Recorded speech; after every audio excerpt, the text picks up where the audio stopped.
Ramazon ro'zasini tutib, iftorlikka eson-omon yetib olish bitta baxt bo'lsa, mana shunday ajoyib davrada iftorlik qilish yana bir baxt.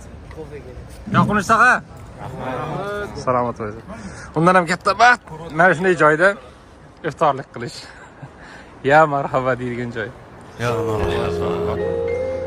Alloh taolo mana shu videoni kim ko'rsa, jumla ahli oilalari bilan, yaqinlari bilan shu joylarga kelib, Ramazon sharif ro'zalari tutib, iftorlari qilishiga nasib etsin. Bir targ'ib, bir ilhom bo'laroq videoni esdalik qilib qo'ydim.